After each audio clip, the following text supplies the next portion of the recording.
terms of the sources of financing, we are in an era where there are obviously several kinds of entities which are able to today give money for financing of acquisitions, and it is a very broad spectrum. Typically, the parties to the deal also may act for financing the deal. In a case which we are dealing with, the buyer does not have the capital to give them to consummate a transaction today. They have only an X amount of capital, whereas the seller is looking for a higher valuation. So the way the deal is being structured is that there is a certain amount which is going today, and the buyer is going to give some fixed amounts over the next 5 years. And the way the seller is looking at it is, the seller is looking at it as a lending proposition, purely a lending proposition for the next 5 years, and they are taking a costing of that into account. Similarly, as you are aware, commercial banks, NBFCs, are there. These days, private equity firms in India are very large sources of capital for acquisitions. By one estimate, there is $17 billion of dry powder which is there with these private equity funds. A lot of it may be used to kind of fund acquisitions. And then there are leveraged buyout funds as well. Coming to the considerations which are here, I think typically the buyer considerations are there in terms of the capital structure which the buyer wants in financing terms, and also depends on the quality of lenders that will participate.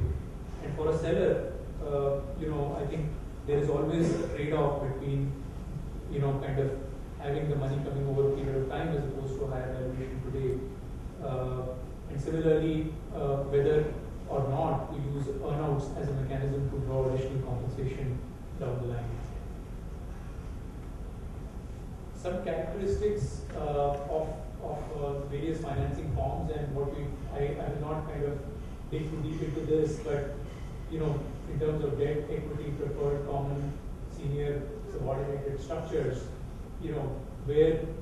how does the matrix look like for various products and characteristics?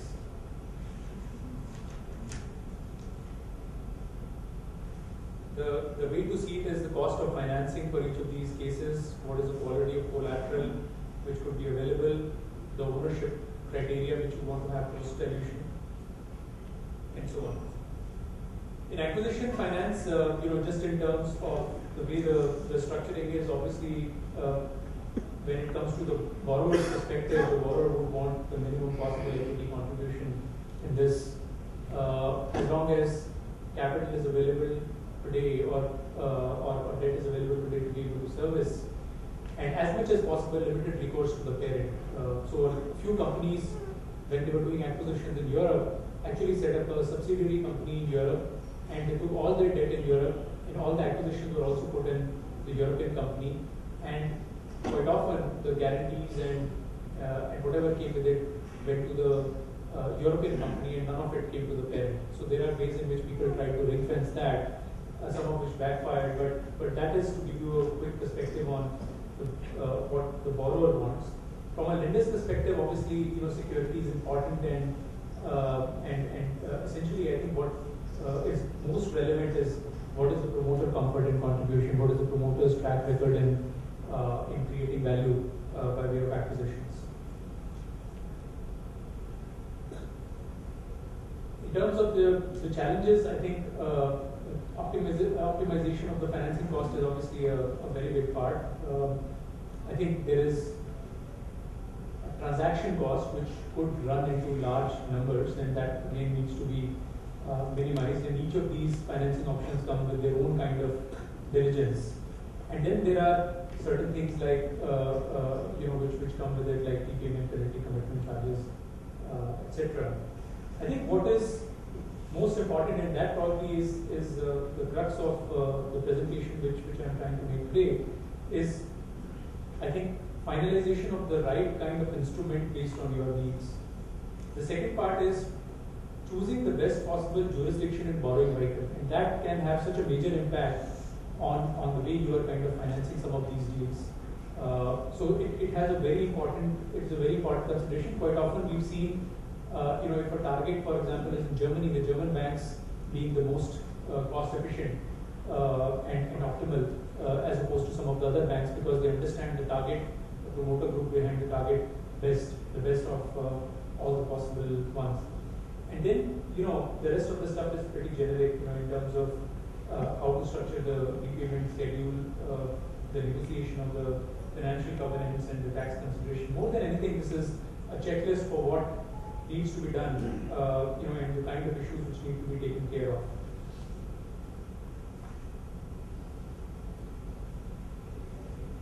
I think the next slide then covers the various debt financing options, and in the interest of time, just kind of will leave these thoughts with you, whether it's debt with warrants or there's a loan against shares, which is used pretty often these days. There are NBFCs which are, giving you loans against shares, and that could be an instrument for promoters putting some money if they need to. And then there's loans against unlisted shares, which is part of the same bucket but carries a slightly different cost. The investors in each of these categories are different kinds of investors, and we try to list down some of them, whether it is private equity funds or prop desks or banks, etc. So quickly touch upon some of these things. I think this particular case was a case where there is an acquisition of a company in the US by a rice player in India. The business acquisition was of $20 million, and you can understand the kind of strategic opportunity which the company in the US provides. It provides a huge amount of marketing and distribution base, and has a portfolio of very strong brands which the buyer will be able to leverage. And the use of that obviously is for the company to become one of the largest basmati players. And if you see the way the whole structure is there, the acquirer actually, in this particular case, established an SPV in the US. There is an Indian bank which actually lent some money to the acquirer. The acquirer also gave a corporate guarantee to the offshore branch of the lending bank. And with both these elements, including the offshore branch lending about $13 million to the acquirer SPV, they were able to kind of acquire the target in the US. In this particular case, the security was the pledge of SPV and target shares, the corporate guarantee, the pledge of promoter shareholding, and the mortgage of the target company brands. And the repayment, if you see, is the cash flow at the target level, and also an undertaking that if the US operations needed support, that capitalization would be taken care of. The time taken was about 2 months. This is done by a private sector bank in India, but that just gives you a perspective of how one of these deals was structured. So that's all for my presentation today. Happy to take any questions. Thank you.